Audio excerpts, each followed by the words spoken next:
ಎಷ್ಟೇ ತಪ್ಪು ಮಾಡಿದ್ರೂ ತಂದೆ ಬಿಟ್ಟುಕೊಡಲ್ಲ. ಎದುರಲ್ಲಿ ಬೈದ್ರೂ ಒಳಗೊಳಗೆ ನೋವು ತಿಂತಾ ಇರ್ತಾರೆ. ಮಕ್ಕಳು ಚೆನ್ನಾಗಿರ್ಬೇಕು ಅಂತ ಕೂಲಿಗಾರರಾಗ್ತಾರೆ. ಇಡೀ ದಿನ ಬಿಸಿಲು ಮಳೆ ಎಂದೇ ದುಡಿತಾರೆ. ಮಕ್ಕಳ ಭವಿಷ್ಯದ ಮೇಲೆ ಬೆಟ್ಟದಷ್ಟು ಕನಸು ಕಾಣ್ತಿರ್ತಾರೆ. ಆದ್ರೆ ಮಗಳನ್ನೇ ತಂದೆ ಕೊಲೆ ಮಾಡಿ ಮೂಳೆಯೂ ಸಹ ಉಳಿಯದಂತೆ ಸುಟ್ಟು ಹಾಕಿದ್ದಾನೆ. ಇಷ್ಟಕ್ಕೂ ಮುದ್ದಾಗಿ ಸಾಕಿ ಸಲಹಿದ್ದ ಮಗಳನ್ನ ತಂದೆಯೇ ಕೊಲೆ ಮಾಡಿದ್ದು ಯಾಕೆ? ಮಗಳ ಅಸ್ಥಿಯನ್ನು ನೀರಿನಲ್ಲಿ ವಿಸರ್ಜನೆ ಮಾಡದೆ ವಿಕೃತಿ ಮೆರೆದಿದ್ದೇಕೆ? ಆ ಹೆಣ್ಮಗಳು ಮಾಡಿದ ತಪ್ಪೇನು? ಎಲ್ಲವನ್ನ ಡೀಟೇಲ್ಡ್ ಆಗಿ ತೋರಿಸ್ತೀವಿ ನೋಡಿ. ಸ್ಥಳೀಯ ಪೊಲೀಸರಿಗೆ ಒಂದು ಅನುಮಾನಾಸ್ಪದ ಒಂದು ಕರೆ ಬರುತ್ತೆ ಅಥವಾ ಮಾಹಿತಿ ಬರುತ್ತೆ. ಅದರಲ್ಲಿ ಒಂದು ಕೊಲೆ ಪ್ರಕರಣವನ್ನು ಆತ್ಮಹತ್ಯೆ ಪ್ರಕರಣ ಅಂತ ಬಿಂಬಿಸಿ ಅಂತಿಮ ಸಂಸ್ಕಾರ ಮಾಡ್ತಾ ಇದ್ದಾರೆ ಅಂತ ಮಾಹಿತಿ ಬರುತ್ತೆ. ತಂದೆನೇ ಮಗಳಿಗೆ ಕೊಲೆ ಮಾಡಿರ್ತಾರೆ. ಅದರ ದಿಕ್ಕನ್ನು ಟೋಟಲಿ ಸೂಸೈಡ್ ಥರ ಬಿಂಬಿಸಲಿಕ್ಕೆ ಪ್ರಯತ್ನ ಮಾಡಿರ್ತಾರೆ. ಅಂತಿಮ ಸಂಸ್ಕಾರ ಎಲ್ಲ ಕಂಪ್ಲೀಟ್ ಆಗಿತ್ತು. ಯಾಕಂತಂದರೆ ಅದು ಬೆಳಗಿನ ಜಾವನೆ ಮಾಡಿದ್ದಾರೆ. ನಮ್ಮ ಸ್ಥಳೀಯ ಪೊಲೀಸರಿಗೆ ಇನ್ಫಾರ್ಮೇಷನ್ ಬಂದಾಗ ಆಲ್ರೆಡಿ ಕಂಪ್ಲೀಟ್ ಬಾಡಿ ಸುಟ್ಟು ಹೋಗಿತ್ತು. ಏನೇನು ನಮಗೆ ಅವಶೇಷಗಳು ಸಿಕ್ಕಿದೆ, ಕೆಲವು ಸ್ಕೆಲೆಟಲ್ ರಿಮೇನ್ಸ್ ಇದೆ ಮತ್ತು ಆಶಸ್ ಇದೆ, ಅವುಗಳನ್ನು ಫೋರೆನ್ಸಿಕ್ ಟೀಮ್ಸ್ ಕಲೆಕ್ಟ್ ಮಾಡಿದೆ. ಮತ್ತು ಏನು ಮೃತಳಾಗಿದ್ದಾಳೆ ಅವಳದು ಐಡೆಂಟಿಟಿನೂ ಕೂಡ ನಾವು ಎಸ್ಟಾಬ್ಲಿಷ್ ಮಾಡಲಿಕ್ಕೆ.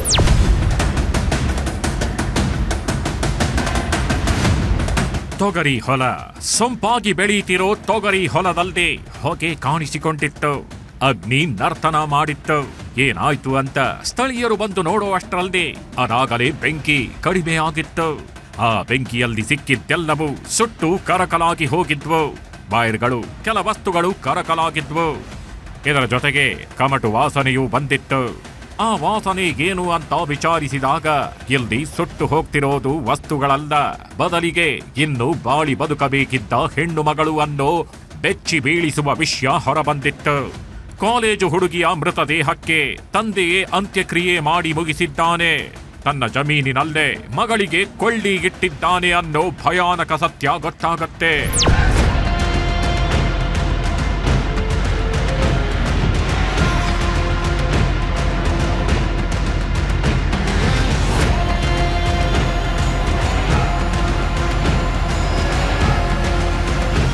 ಇಲ್ಲಿ ನಡೆದಿರೋದು ಘನಘೋರ, ಘೋರಾತಿ ಘೋರ. ಯಾವ ತಂದೆಯೂ ಎಸಗದ ಕೆಲಸ, ಯಾವ ಜನ್ಮದಾತನೂ ಮಾಡದ ಪಾಪ ಇದು. ಮಗಳ ಭವಿಷ್ಯದ ಬಗ್ಗೆ ನೂರಾರು ಕನಸು ಕಾಣಬೇಕಿದ್ದ ತಂದೆಯೇ ಕ್ರೂರಿಯಾಗಿರೋ ವ್ಯಥೆಯ ಕಥೆ ಇದು. ಸಿನಿಮಾಗಳಲ್ಲಿ ಮಾತ್ರ ತೋರಿಸ್ತಿದ್ದ ಘಟನೆ ಇಲ್ಲಿ ನಿಜವಾಗ್ಲೂ ನಡೆದೇ ಬಿಟ್ಟಿದೆ. ಅಂದರೆ ತನ್ನ ಮಗಳನ್ನ ತಂದೆಯೇ ಕೊಲೆ ಮಾಡಿ, ತಂದೆಯೇ ಅಂತ್ಯಕ್ರಿಯೆ ಮಾಡಿ ಮುಗಿಸಿದ್ದಾನೆ.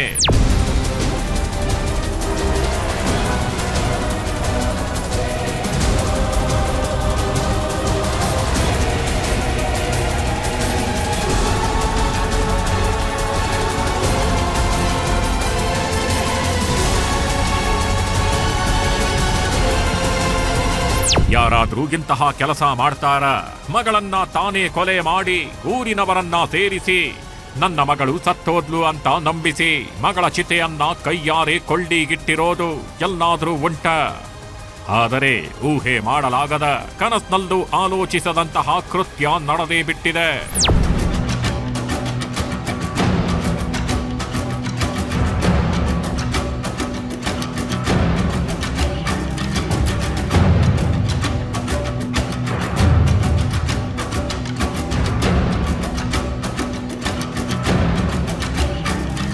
ಇದು ಕಲಬುರಗಿ ತಾಲೂಕಿನ ಮೇಳಕುಂದ ಬಿ ಗ್ರಾಮ. ಇದೇ ಗ್ರಾಮದಲ್ಲೇ ಆಗಸ್ಟ್ 29ನೇ ತಾರೀಕು ಮರುಗಿದ್ರು. ಅಯ್ಯೋ ಅಂತ ಬಾಯಿ ಮೇಲೆ ಕೈ ಇಟ್ಕೊಂಡು ಕಿಲ್ಲಿ ಕಾಣಿಸ್ತಿರೋ ತೊಗರಿ ತೋಟಕ್ಕೆ ಬಂದಿದ್ರು. ಕಣ್ಣೀರು ಸುರಿಸಿ ಅಂತ್ಯ ಸಂಸ್ಕಾರದಲ್ಲಿ ಭಾಗಿಯಾಗಿದ್ರು. ಅಮಾಯಕ ಕುಟುಂಬದಲ್ಲಿ ಇಂತಹ ಘಟನೆ ನಡೀಬಾರ್ದಿತ್ತು ಅಂತ ಮರುಗಿದ್ರು. ದುಃಖದಲ್ಲಿ ಇಡೀ ದಿನ ಕಳೆದಿದ್ರು. ಆದ್ರೆ ಚಿತಾಭಸ್ಮ ನೀರಿನೊಳಗೆ ಹೋಗೋಕು ಮೊದಲೇ, ಚಿತೆ ಸಂಪೂರ್ಣವಾಗಿ ತಣ್ಣಗಾಗೋಕು ಮೊದಲೇ ಇಲ್ಲಿ ಬೂದಿಯಾಗಿರೋ ಸತ್ಯ ಹೊರಬಂದಿತ್ತು. ಯಾರೆಲ್ಲ ಅಯ್ಯೋ ಅಂತ ಮರುಗಿದ್ರು, ಯಾರೆಲ್ಲ ಪಾಪ ಅಂತ ಅಂತಿದ್ರು, ಅದೇ ಜನ, ಅದೇ ಗ್ರಾಮಸ್ಥರು ಆ ಹೆಣ್ಣು ಮಗಳ ತಂದೆಗೆ ಛೀ ಥೂ ಅಂತ ಉಗಿದಿದ್ರು. ಎಲ್ಲಿ ನಡೆದಿರೋದು ಕೊಲೆ ಅನ್ನೋದನ್ನ ತಿಳಿದುಕೊಂಡು ಇವನೆಂತ ಅಪ್ಪ ಅಂತ ಬೈದಿದ್ರು. ಸ್ಥಳೀಯ ಪೊಲೀಸರಿಗೆ ಒಂದು ಅನುಮಾನಾಸ್ಪದ ಒಂದು ಕರೆ ಬರುತ್ತೆ ಅಥವಾ ಮಾಹಿತಿ ಬರುತ್ತೆ. ಅದರಲ್ಲಿ ಒಂದು ಕೊಲೆ ಪ್ರಕರಣವನ್ನು ಆತ್ಮಹತ್ಯೆ ಪ್ರಕರಣ ಅಂತ ಬಿಂಬಿಸಿ ಅಂತಿಮ ಸಂಸ್ಕಾರ ಮಾಡ್ತಾ ಇದ್ದಾರೆ ಅಂತ ಒಂದು ಮಾಹಿತಿ ಬರುತ್ತೆ. ಅದರಲ್ಲಿ ಅವರು ಕಲೆ ಹಾಕಿದ ಮಾಹಿತಿಯ ಪ್ರಕಾರ ಮತ್ತು ದೊರೆತ ಖಚಿತ ಮಾಹಿತಿ ಆಧಾರದ ಮೇರೆಗೆ ಬಯಲಿಗೆ ಬಂದಿದ್ದೇನಂತಂದರೆ, ಅದರಲ್ಲಿ ತಂದೆನೇ ಮಗಳಿಗೆ ಕೊಲೆ ಮಾಡಿರ್ತಾರೆ ಕತ್ತೆಚುಕಿ, ಮತ್ತು ಅವಳು ಮೃತಳಾದ ನಂತರ ಅವಳ ಬಾಯಿಗೆ ವಿಷದ ವಿಷವನ್ನು ಎರಚಿ ಅದನ್ನು ಸೂಯಿಸೈಡ್ ಅಂತ, ಆತ್ಮಹತ್ಯೆ ಅಂತ ಬಿಂಬಿಸಿ ಗ್ರಾಮಸ್ಥರಿಂದ ಅಂತಿಮ ಸಂಸ್ಕಾರಕ್ಕೆಲ್ಲ ಕರೆದಿರ್ತಾರೆ. ಹೊಟ್ಟೆ ತುಂಬಾ ಊಟ ತಿನ್ನಿಸಿ ಮಗಳ ಕುತ್ತಿಗೆ ಹಿಸುಕಿದ್ದೇಕೆ? ತೊಗರಿ ಹೊಲದಲ್ಲಿ ಬೆಂಕಿ, ಆ ಬೆಂಕಿ ಬೂದಿ ಮುಚ್ಚಿಟ್ಟ ಸತ್ಯವೇನು?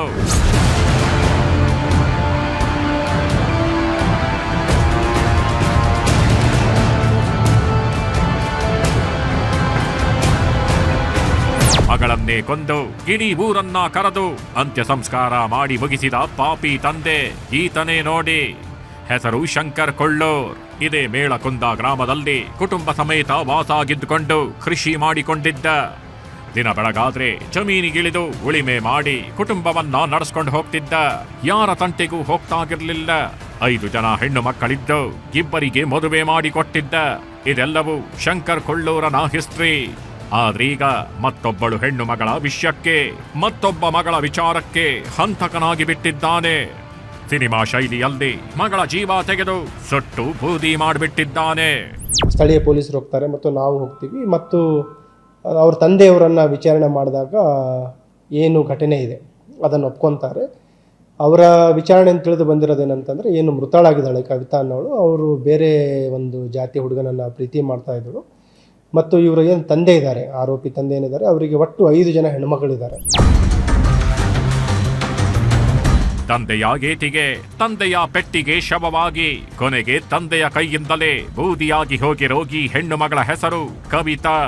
ಈಗಿನ್ನು 18 ವರ್ಷ ವಯಸ್ಸು. ಈ ಶಂಕರ್ ಕೊಳ್ಳೂರನ 4ನೇ ಮಗಳೀಕೆ. PUC ಓದು ಮುಗಿಸಿ ಇನ್ನೇನು ನರ್ಸಿಂಗ್ ಓದಬೇಕು ಅಂತ ತಯಾರಿಯಲ್ಲಿದ್ಲು. ತಾನು ಚೆನ್ನಾಗಿ ಓದಿ ತನ್ನ ಬದುಕನ್ನ ತಾನೇ ಕಟ್ಟಿಕೊಳ್ಳಬೇಕು ಅಂತ ಕನಸು ಕಾಣ್ತಿದ್ಲು. ಆದ್ರೆ ಈ ಶಂಕರ್ ಕೊಳ್ಳೂರ್ ಮಗಳನ್ನೇ ಕೊಂದು ಕೊಳ್ಳಿಗಿಟ್ಟು ಬಿಟ್ಟಿದ್ದಾನೆ. ಇಡೀ ಊರನ್ನೇ ಯಾಮಾರಿಸೋಕೆ ಹೋಗಿ ಇದೀಗ ತಗಲಾಕೊಂಡಿದ್ದಾನೆ.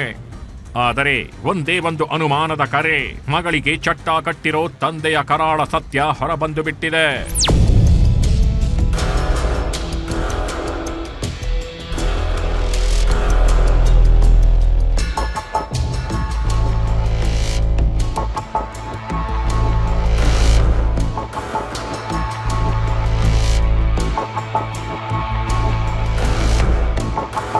ಕೊಲೆ ಮಾಡಿದ್ದು ಯಾಕೆ, ಕೊಲೆಯ ಹಿಂದಿನ ಕಥೆ ಏನು ಅಂತ ಕೆದಕಿದಾಗ ಮರ್ಯಾದೆ ಹತ್ಯೆ ವಿಷಯ ಹೊರಬಂದಿತ್ತು. ಕೇವಲ ಮರ್ಯಾದೆಗಂಜಿ ಊರಿನ ಜನರಿಗೆ ಹೆದರಿ ಬಂಧು ಬಳಗದವರಿಗೆ ಏನು ಉತ್ತರ ಹೇಳೋದು ಅಂತ ಮಗಳನ್ನೇ ಕೊಲೆ ಮಾಡಿ ಬಿಟ್ಟಿದ್ದಾನೆ ಅನ್ನೋ ಕರುಳು ಕಿತ್ತು ಬರುವ ವಿಷಯ ಹೊರಬಂದಿತ್ತು. ಇಷ್ಟೇ ಅಲ್ಲ, ಏನಿದು ಮರ್ಯಾದೆ ಹತ್ಯೆ, ಯಾಕೆ ಅಪ್ಪನ ಸೇಡು ಅನ್ನೋದು ಕೂಡ ಇಲ್ಲಿಂದಲೇ ರಿವೀಲ್ ಆಗ್ತಾ ಹೋಗತ್ತೆ ನೋಡಿ.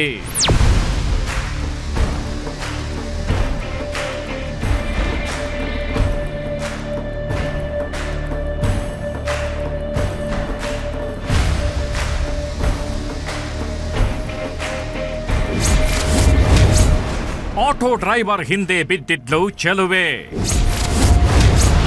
ಮಗಳ ಪ್ರೇಮ ವಿಷಯ, ತಂದೆ ಇಟ್ಟ ವಿಷ.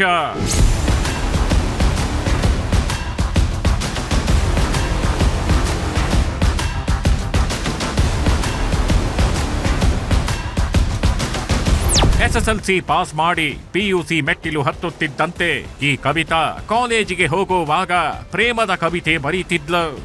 ಬಸ್ನಲ್ಲಿ ಹೋಗೋವಾಗ ಬರೋವಾಗ ಮೊಬೈಲ್ನಲ್ಲಿ ಪ್ರೇಮದ ಸಾಲುಗಳನ್ನ ಟೈಪ್ ಮಾಡ್ತಿದ್ಲು.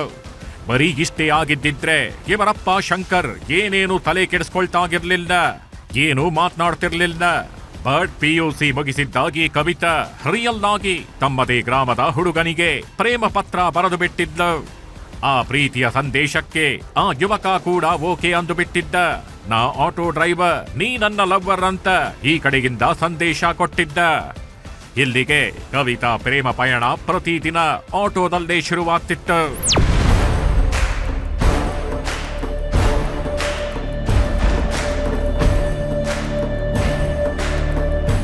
ಒಬ್ಬಳು ಮೃತಳಾದವಳು 4ನೇಯವಳು.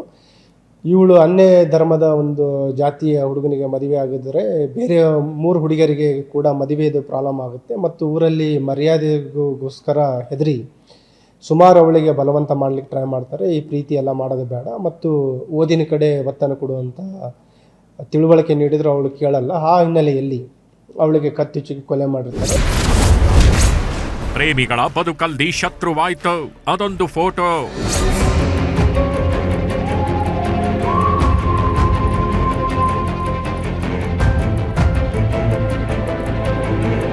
ಇಲ್ಲೇಗಿರೋದು ನೋಡಿ ಅಸಲಿ ವಿಷಯ, ಅಸಲಿ ಮ್ಯಾಟರ್ರು.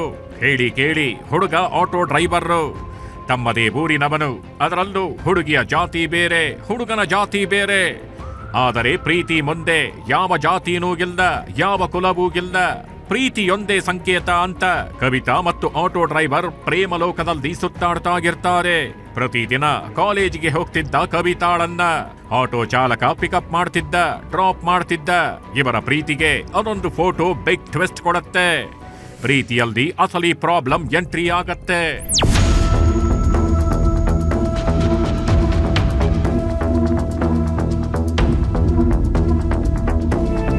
ಅವ್ರದ್ದು ಒಂದು ಫೋಟೋ ಬಂದಿತ್ರಿ, ಇಬ್ಬರದು ಕುಂತಿದ್ದು ಒಂದು ಫೋಟೋ ಬಂದಿತ್ತು. ಆ ಫೋಟೋ ಬರ್ನ ಅವ್ರ ಅಪ್ಪರಿಗೆ ತೋರ್ಸ್ರಿ, ಯಾರು ತೋರ್ಸ್ರೇನು ಅವ್ರ ಅಪ್ಪವ್ರಿಗೆ ಗೊತ್ತಾಗಿ ಅವ್ರ ಅಪ್ಪರ ಸಪ್ಪ ಬಿಡಿ ಕಿರಿಕಿರಿ ಮಾಡಿ ಜಗಳ ಮಾಡ್ರಿ. ಇಬ್ರು ಅಪ್ಪ ಮಗಳು ಒಳಗೆ ಕಚ್ಚಾಡ್ತಾರೆ. ಬಿಡ್ಸಕ್ಕೆ ಹೋದ್ರು ನಂಗೆ ಒಂದು ಸ್ವಲ್ಪ ಧೈರ್ಯ ಬರ್ಲಿಲ್ರಿ, ಕೈ ನೋಡೋರ್ಗತ್ತು. ಹಾಗಾಗಿ ಹೊರಗೆ ಬಂದು ಕೂತ ಅವ್ರ ಅಪ್ಪ ಮಗಳು ಮಾಡಿದ್ರೆ 2 ಡೇಟ ರೀ ಸರ್. ಕಳೆದ 2 ವರ್ಷಗಳಿಂದ ಕವಿತಾಳ ಪ್ರೇಮ ಪಯಣ ಸಾಗಿತ್ತು. ಇದ್ದರೆ ಇಬ್ಬರು ಜೊತೆಯಲ್ಲೇ ಇರೋಣ ಅಂತ ಪ್ರೇಮಿಗಳು ಆಣೆ ಪ್ರಮಾಣ ಮಾಡಿಕೊಂಡು ಫಿಕ್ಸ್ ಆಗಿದ್ರು. ಆದರೆ 5 ಹೆಣ್ಣು ಮಕ್ಕಳ ತಂದೆ ಈ ಶಂಕರ್ಗೆ ಇದನ್ನ ಸಹಿಸೋಕೆ ಆಗಿರ್ಲಿಲ್ಲ. ಇನ್ನು ಮದುವೆಯಾಗೋ ಹೆಣ್ಣು ಮಕ್ಕಳಿದ್ದಾರೆ. ಇವಳು ಬೇರೆ ಜಾತಿಯ ಹುಡುಗನನ್ನ ಮದುವೆ ಆದ್ರೆ ಉಳಿದ ಹೆಣ್ಣು ಮಕ್ಕಳ ಮದುವೆಗೆ ತೊಂದರೆ ಆಗತ್ತೆ. ಊರಲ್ಲಿ ಮರ್ಯಾದೆ ಏನಾಗ್ಬೇಡ, ಊರಲ್ಲಿ ತಲೆ ಎತ್ಕೊಂಡು ಹೇಗೆ ಓಡಾಡೋದು ಅಂತ ಈ ಶಂಕರ್ ಮರ್ಯಾದೆಗೆ ಅಂಜಿದ್ದಾನೆ. ಮರ್ಯಾದೆ ಹೋಗ್ತಾಗಿದೆ ಅಂತ ಬೇಜಾನ್ ತಲೆ ಕೆಡಿಸ್ಕೊಳ್ತಾನೆ. ಮಗಳಿಗೆ ಬುದ್ಧಿ ಹೇಳೋಕೆ ಟ್ರೈ ಮಾಡ್ತಾನೆ. ಈ ಲವ್ವು ಗಿವ್ವು ಬೇಡ ಕಣಮ್ಮ, ಸುಮ್ಮನೆ ಮನೆಯಲ್ಲಿದ್ದು ಬಿಡು ಅಂತ ಮಗಳನ್ನ ಕೂರಿಸಿಕೊಂಡು ಬುದ್ಧಿ ಮಾತು ಹೇಳಿದ್ದಾನೆ. ಮಗಳು ಮಾತು ಕೇಳದೆ ಇದ್ದಾಗ ರಾಕ್ಷಸನಾಗಿ ಬದಲಾಗಿ ಹೋಗಿದ್ದಾನೆ.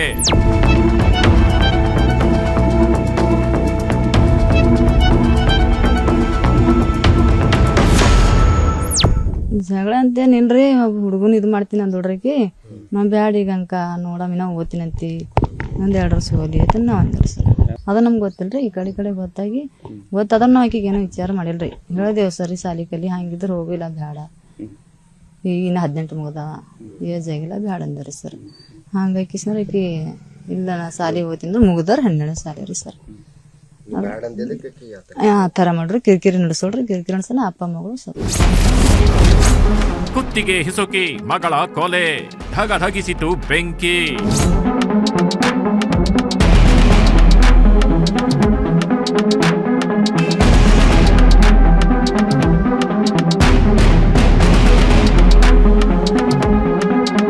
ಈ ಕವಿತಾಳ ಲವ್ ಮ್ಯಾಟರ್ ಮನೆಯವರಿಗೆ ಕಳೆದ 3 ತಿಂಗಳ ಹಿಂದೆ ಗೊತ್ತಾಗಿದೆ. ಮಗಳ ಪ್ರೀತಿಗೆ ವಿರೋಧ, ಆಕ್ರೋಶ ವ್ಯಕ್ತಪಡಿಸಿದ ತಂದೆ ಶಂಕರ್ ಹಲವಾರು ಬಾರಿ ಬುದ್ಧಿವಾದ ಹೇಳಿದ್ದಾನೆ. ಆ ಯುವಕನನ್ನ ಬಿಟ್ಬಿಡು ಅಂತ ಒತ್ತಾಯ ಮಾಡಿದ್ದಾನೆ. ಆದರೂ ಕವಿತಾ ಮಾತ್ರ ಲವ್ ಮಾಡಿದ್ದೇನೆ, ಆತನನ್ನೇ ಮದುವೆ ಆಗೋದಾಗಿ ಹಠ ಹಿಡಿದಿದ್ದಾಳೆ. ಮಗಳ ಲವ್ ಕಹಾನಿಗೆ ಸಿಟ್ಟಿಗೆದ್ದ ತಂದೆ ಶಂಕರ್ ಹಾಗೂ ಆತನ ತಮ್ಮನ ಮಗ ಶರಣಪ್ಪ ಕೊಳ್ಳೂರ್ ಮತ್ತು ಸಂಬಂಧಿ ದತ್ತಪ್ಪ ಈ 3 ಸೇರ್ಕೊಂಡು ಕಳೆದ 28ರ ರಾತ್ರಿ ಕವಿತಾಳಿಗೆ ಮನೆಯಲ್ಲಿಯೇ ಥಳಿಸಿದ್ದಾರೆ. ಸಾಲದಕ್ಕೆ ಕತ್ತು ಹಿಸುಕಿ ಕೊಲೆ ಮಾಡಿದ್ದಾರೆ. ಹೊಲದಲ್ಲಿ ಔಷಧ ಹೊಡಲಿಕ್ಕೆ ಏನು ಬಾಟ್ಲ್ ಇರುತ್ತೆ, ಪೆಸ್ಟಿಸೈಡ್, ಅದನ್ನು ಕೂಡ ಅವಳಿಗೆ ಬಾಯಲ್ಲಿ ಹಾಕಿ ಒಂದು ಅಟೆನ್ಷನ್ ಡೈವರ್ಷನ್ ಥರ ಅಥವಾ ಏನು ಇದು ಕೊಲೆ ಇದೆ. ಒಟ್ಟು 3 ಜನರ ಮೇಲೆ ಈಗಾಗಲೇ ಪ್ರಕರಣ ದಾಖಲು ಮಾಡ್ಕೊಂಡಿದ್ದೀವಿ. ಮತ್ತು ಏನು ಕೊಲೆ ಮಾಡಿದ್ದಾರೆ ತಂದೆ, ಈಗ ಆಲ್ರೆಡಿ ಅವರನ್ನು ವಶಕ್ಕೆ ಪಡ್ಕೊಂಡು ಹೆಚ್ಚಿನ ಒಂದು ವಿಚಾರಣೆ ನಡೀತಾ ಇದೆ. ಮತ್ತು ವೈಜ್ಞಾನಿಕವಾಗಿ ಎಲ್ಲ ಆಯಾಮಗಳಲ್ಲಿ ತನಿಖೆಯನ್ನು ಮಾಡ್ತಾ ಇದ್ದೀವಿ. ಈಗಾಗಲೇ ಅಲ್ಲಿ ಸ್ಥಳಕ್ಕೆ ಸೋಕೋ ಟೀಮ್ ವಿಸಿಟ್ ಮಾಡಿದೆ ಮತ್ತು ನಮ್ಮ ಫೋರೆನ್ಸಿಕ್ ಟೀಮ್ಸ್ ಕೂಡ ಸ್ಥಳಕ್ಕೆ ವಿಸಿಟ್ ಮಾಡಿದೆ. ರಾತ್ರಿ ಸೌಂಡ್ ಹೊರಗೆ ಬರದಂತೆ ಕವಿತಾಳನ್ನಾಗಿ ಪಾಪಿಗಳು ಕೊಲೆ ಮಾಡ್ತಾರೆ. ಅನ್ಯ ಜಾತಿಯ ಯುವಕನನ್ನ ಪ್ರೀತಿಸಿದ್ದಾಳೆ, ಅವನನ್ನೇ ಮದುವೆ ಆಗೋದಾಗಿ ಹೇಳ್ತಿದ್ದಾಳೆ. ಹೇಳೋ ಮಾತು ಕೇಳ್ತಿಲ್ಲ. ಇಡೀ ಕುಟುಂಬದ ಮರ್ಯಾದೆ ಹೋಗುತ್ತೆ ಅಂತ ಬಾಳಿ ಬದುಕಬೇಕಿದ್ದ ಹೆಣ್ಣು ಮಗಳ ಉಸಿರು ನಿಲ್ಲಿಸೇ ಬಿಡ್ತಾರೆ. ಬಳಿಕ ಇಡೀ ಊರಿನವರಿಗೆ ಮಂಕುಬೂದಿ ಹಚ್ಚಿ ಅಂತ್ಯಕ್ರಿಯೆಯನ್ನು ಮಾಡಿ ಮುಗಿಸಿದ್ದಾರೆ. ಆದರೆ ಈ ಅಂತ್ಯಕ್ರಿಯೆಗೂ ಮುನ್ನ ನಡೆದ ಪ್ಲಾನ್ ಇಡೀ ಗ್ರಾಮವನ್ನ ಬೆಚ್ಚಿ ಬೀಳಿಸಿದೆ.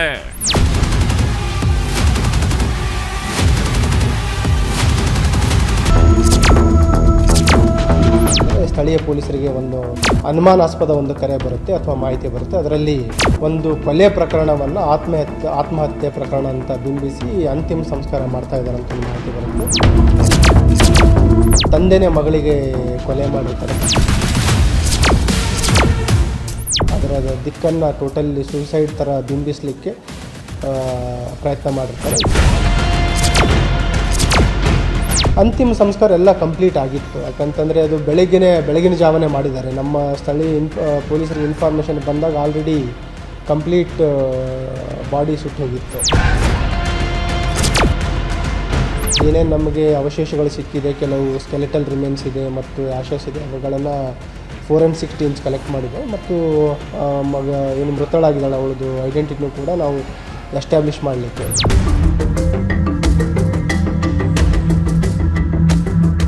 ಕಲಬುರಗಿ ತಾಲೂಕಿನ ಮೇಳಕುಂದ ಗ್ರಾಮದ ಕೆಲವರು ಸ್ವಲ್ಪವೂ ಕೂಡ ಈ ಪಾಪಿ ತಂದೆ ಶಂಕರ ಮೇಲೆ ಅನುಮಾನ ಪಟ್ಟಿರಲಿಲ್ಲ.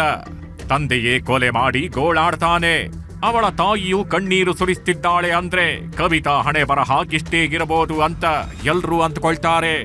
ತೊಗರಿ ಹೊಲಕ್ಕೆ ಬಂದು ಕವಿತಾಳ ಅಂತ್ಯ ಸಂಸ್ಕಾರದಲ್ಲಿ ಭಾಗಿಯಾಗ್ತಾರೆ. ಕವಿತಾಳ ಆತ್ಮಕ್ಕೆ ಶಾಂತಿ ಸಿಗಲಿ ಅಂತ ಮನೆಗೆ ವಾಪಸ್ ಹೋಗ್ತಾರೆ. ಆದ್ರೆ ಕವಿತಾ ಸುಟ್ಟು ಬೂದಿಯಾಗಿ ಇನ್ನೇನು ಎಲ್ಲ ಮುಗಿದೇ ಹೋಯ್ತು ಅನ್ನೋಷ್ಟರಲ್ಲೇ ಪೊಲೀಸರು ಶಾಕಿಂಗ್ ಎಂಟ್ರಿ ಕೊಟ್ಟಿದ್ರು. ಕವಿತಾಳ ಅಪ್ಪನನ್ನ ಅರೆಸ್ಟ್ ಮಾಡಿ ಕರೆದುಕೊಂಡು ಹೋಗಿದ್ರು. ಯಾಕಂದ್ರೆ ಕವಿತಾ ಸಾವಿನ ಹಿಂದೆ ಅಸಲಿ ಸತ್ಯ ಅದಾಗಲೇ ಪೊಲೀಸ್ ಫೈಲ್ ಸೇರ್ಬಿಟ್ಟಿತ್ತು. ಕವಿತಾಳ ತಂದೆ ಶಂಕರ್ ಅಂಡ್ ಗ್ಯಾಂಗಿನ ಒಂದೊಂದೇ ವಿಷಯ ಹೊರಬಂದಿತ್ತು.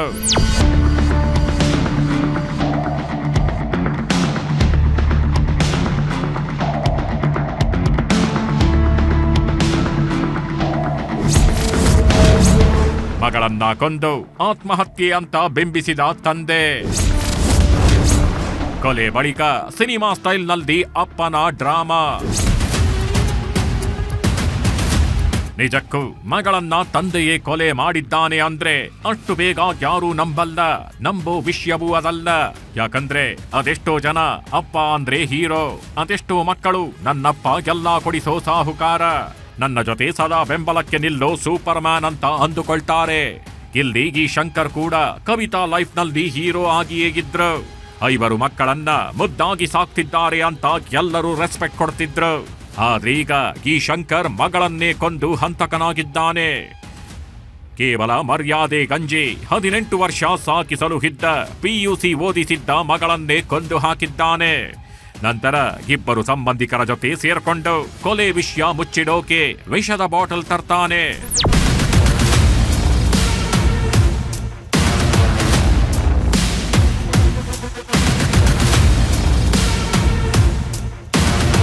ಅದು ಆಗಸ್ಟ್ 29ನೇ ತಾರೀಕು ಮುಂಜಾನೆ ಕೋಳಿ ಕೂಗಿತ್ತು. ಗ್ರಾಮಸ್ಥರು ಆಗಷ್ಟೇ ನಿದ್ದೆಯಿಂದ ಗೆದ್ದಿದ್ರು. ಈ ವೇಳೆ ಇಡೀ ಗ್ರಾಮ ಶಾಕ್ ಆಗುವಂತಹ ವಿಷಯ ಕಾಡ್ಗಿಚ್ಚಿನಂತೆ ಹಬ್ಬಿತ್ತು. ಯಾಕಂದ್ರೆ ತೋಟಕ್ಕೆ ಬಳಸುವ ವಿಷದ ಬಾಟಲ್ ತಂದಿದ್ದಾಗಿ ಶಂಕರ್ ಸಿನಿಮಾ ಸ್ಟೈಲ್ನಲ್ಲಿ ಸೀನ್ ಕ್ರಿಯೇಟ್ ಮಾಡಿಬಿಟ್ಟಿದ್ದ. ಇಡೀ ಗ್ರಾಮಸ್ಥರನ್ನೇ ಮಕ್ಕರಾಗುವಂತೆ ಮಾಡಿದ್ದ. ಎಲ್ರೂ ನಂಬುವಂತೆ ಕವಿತಾ ಆತ್ಮಹತ್ಯೆ ಮಾಡಿಕೊಂಡಿದ್ದಾಳೆ ಅಂತ ನಂಬಿಸಿದ್ದ. ಇವನ ಮಾತನ್ನ ನಂಬಿಕೊಂಡೇ ಎಲ್ಲರೂ ಅಂತ್ಯ ಸಂಸ್ಕಾರಕ್ಕೂ ಬಂದಿದ್ರು. ಆದರೆ ಆತುರವಾಗಿ ನಡೆಯುತ್ತಿದ್ದ ಅಂತ್ಯ ಸಂಸ್ಕಾರ ನೋಡಿ ಕೆಲವರಿಗೆ ಡೌಟ್ ಬಂದಿತ್ತು. ವಿಷ ಏನು ಹೊಲದಲ್ಲಿ ಔಷಧ ಹೊಡಲಿಕ್ಕೆ ಏನು ಬಾಟ್ಲ್ ಇರುತ್ತೆ, ಪೆಸ್ಟಿಸೈಡ್, ಅದನ್ನು ಕೂಡ ಅವಳಿಗೆ ಬಾಯಲ್ಲಿ ಹಾಕಿ ಒಂದು ಅಟೆನ್ಷನ್ ಡೈವರ್ಷನ್ ಥರ ಅಥವಾ ಏನು ಇದು ಕೊಲೆ ಇದೆ ಅದರ ದಿಕ್ಕನ್ನು ಟೋಟಲಿ ಸೂಸೈಡ್ ಥರ ಬಿಂಬಿಸಲಿಕ್ಕೆ ಪ್ರಯತ್ನ ಮಾಡಿರ್ತಾರೆ. ಅಂತಿಮ ಸಂಸ್ಕಾರದಲ್ಲಿ ಗ್ರಾಮಸ್ಥರಿಗೆ ಅವರು ಬಿಂಬಿಸಿದ್ದು ಸೂಸೈಡ್ ಅಂತಂದು, ಹಾಗಾಗಿ ಅರೌಂಡ್ 250 to 300 ಜನ ಭಾಗವಹಿಸಿರೋ ಬಗ್ಗೆ ಮಾಹಿತಿ ಇದೆ. ಅದ್ರ ಬಗ್ಗೆನೂ ಕೂಡ ಹೆಚ್ಚಿನ ಒಂದು ತನಿಖೆ ನಡೀತಾ ಇದೆ. ಮರ್ಯಾದೆಗಾಗಿ ಹೆತ್ತ ಮಗಳನ್ನೇ ಕೊಲೆಗೈದಿರುವ ಪಾಪಿ ಅಪ್ಪ ಶಂಕರ್ ಕೊಳ್ಳೋರೆಂಟಿ ಆತ್ಮಹತ್ಯೆ ಅಂತ ಬಿಂಬಿಸಿ ಶವ ಸುಟ್ಟು ಸಾಕ್ಷಿ ನಾಶ ಪಡಿಸಲು ಯತ್ನಿಸಿದ್ದಾರೆ. ಈ ವಿಷಯ ಅನಾಮಧೇಯ ವ್ಯಕ್ತಿಯಿಂದ ಫರಹತಾಬಾದ್ ಠಾಣೆ ಪೊಲೀಸರಿಗೆ ಗೊತ್ತಾಗಿದೆ. ತಕ್ಷಣವೇ ಅಲರ್ಟ್ ಆದ ಪೊಲೀಸರು ಗ್ರಾಮಕ್ಕೆ ಭೇಟಿ ನೀಡಿ ಪರಿಶೀಲನೆ ನಡೆಸಿ ಮಾಹಿತಿ ಕಲೆ ಹಾಕಿದ್ದಾರೆ. ಆತ್ಮಹತ್ಯೆ ಅಲ್ಲ, ಕೊಲೆ ಅನ್ನೋದು ಕನ್ಫರ್ಮ್ ಆಗ್ತಿದ್ದಂತೆ ಪೊಲೀಸರು ಸ್ವಯಂ ಪ್ರೇರಿತವಾಗಿ ಪ್ರಕರಣ ದಾಖಲಿಸಿಕೊಂಡು ತನಿಖೆ ಆರಂಭಿಸಿ ಕವಿತಾಳ ತಂದೆ ಶಂಕರ್ ಕೊಳ್ಳೂರ್ನನ್ನ ವಶಕ್ಕೆ ಪಡೆದು ತೀವ್ರ ವಿಚಾರಣೆ ನಡೆಸಿದ್ದಾರೆ. ಈ ವೇಳೆಯೇ ತಂದೆಯೇ ಕೊಲೆ ಮಾಡಿರೋದಾಗಿ ಒಪ್ಪಿಕೊಂಡಿದ್ದಾನೆ.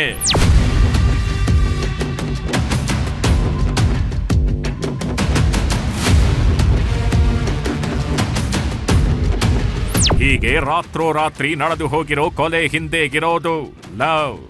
ಅನ್ಯ ಜಾತಿಯ ಹುಡುಗನ ಜೊತೆಗಿನ ಪ್ರೀತಿಯೇ ಇದಕ್ಕೆ ಕಾರಣ ಆಗಿದ್ರೂಗಿರಬಹುದು. ಕವಿತಾ ಆತ್ಮಹತ್ಯೆ ಮಾಡಿಕೊಂಡಿರಬಹುದು ಅಂತ ತಾಯಿಯೂ ಹೇಳ್ತಾರೆ. ಆದ್ರೆ ಮಗಳ ಸಾವಿನ ಸತ್ಯ ಗೊತ್ತಿಲ್ಲದಂತೆ ಕತೆ ಹೊಡಿತಾಳೆ. ಜಗಳ ಸಂಜೆ ಮೇಲೆ 10-11 ಆಗ್ಲಿಕತ್ತಿದ್ರಿ ಕಿರಿಕಿ ಮಾಡಿ ಮಕ್ಕೊಂಡ್ಬಿಡ್ರಿ. ಮಕ್ಕೊಂದಾಳೆ ಹ್ಯಾಂಗ ಓದ್ತಾಳ್ತೆ ನಾ ಬಿಟ್ಟೇವ್ರಿ. ಯಾವಾಗ ಒಳ್ಕೊಂಡು ಹಾಕೊಂಡ್ ಮಕ್ಕೊಂತೇಳ್ರಿ. ಎಳ್ಕೊಂಡು ಹಾಕೊಂಡ್ ಮಕ್ಕೊಂದಾಳ್ತೆ ನಾ ಬಂದು ಮಕ್ಕೊಂಡಿದ್ರಿ. ಮಕ್ಕೊಂಡು ಆಮೇಲೆ ಮುಂಜಾನೆ ಎದ್ದು ನೋಡತ್ತ ನಾ ಬಾಗಲ ಕೊಂಡಿ ತೆರ್ದಾಳ್ರಿ ಹೊರಗೆ ಒಳ್ಕೊಂಡು ತೆರ್ದು ಮತ್ತೆ ಏನು ಮಾಡ್ಯಾಳ ನಾವು ಹೊರಗೆ ಮಾಡಿ ಆಮೇಲೆ ಎಣ್ಣೆ ಕುಡ್ದಾಳ್ರಿ ಸರ್. ನಾವು ಹೋಗಿ ಬಾಗಿಲು ತೆರೆದು ಅದು ನಾವು ಹತ್ತಿಗಂತೆ ಅದಕ್ಕಂತ ತಂದಿಟ್ರಿ ಮನ್ಯಾಗ. ಅದು ತಂದ್ರೆ ಅದು ಹ್ಯಾಂಗೆ ಸಿಕ್ಕದನ್ರಿ ಈಕಿಗೆ. ಕವಿತಾ ಕೊಲೆ ಆಗಿ ಹೋಗಿರೋದು ಮನೆಯ ರೂಮಿನಲ್ಲಿ. ಅದು ಕೂಡ ಮೂವರು ಸೇರಿಕೊಂಡು ಈ ಕೆಲಸ ಮಾಡಿದ್ದಾರೆ. ಈ ವೇಳೆ ಈ ತಾಯಿ ಮನೆಯಲ್ಲಿ ಇರಲಿಲ್ವಾ? ಮನೆಯಲ್ಲಿ ಕೊಲೆ ಆಗಿರೋದು ಗೊತ್ತಿರ್ಲಿಲ್ವಾ? ಅಥವಾ ಗೊತ್ತಿದ್ರು ಗಂಡನಿಗಾಗಿ ಸುಳ್ಳು ಹೇಳಿರಬಹುದು. ಇಷ್ಟೇ ಅಲ್ಲ, ಇಲ್ಲಿ ಮೊದಲೇ ಫುಲ್ ಟೈಟ್ ಆಗಿ ಮನೆಗೆ ಬರ್ತಿದ್ದಾಗಿ ಶಂಕರ್ಗೆ ಸಂಬಂಧಿಕರು ಬುದ್ಧಿ ಹೇಳಬಹುದಿತ್ತು. 1-2 ದಿನ ಸಮಾಧಾನ ಮಾಡಿ ಶಂಕರ್ನ ಮಗಳಿಗೆ ಬುದ್ಧಿ ಹೇಳಬಹುದಿತ್ತು. ಆ ನೀಚರು ಕೂಡ ಕುಟುಂಬದ ಮರ್ಯಾದೆ ಪ್ರಶ್ನೆ ಅಂತ ಮಗಳನ್ನೇ ಸಾಯಿಸುವ ನಿರ್ಧಾರಕ್ಕೆ ಸಾಥ್ ಕೊಟ್ಟಿದ್ದಾರೆ. ರಾತ್ರಿ ಮನೆಗೆ ಬಂದವರು ಮನೆ ಹಾಳು ಕೆಲಸ ಮಾಡಿ ಇದೀಗ ಜೈಲು ಸೇರಿದ್ದಾರೆ.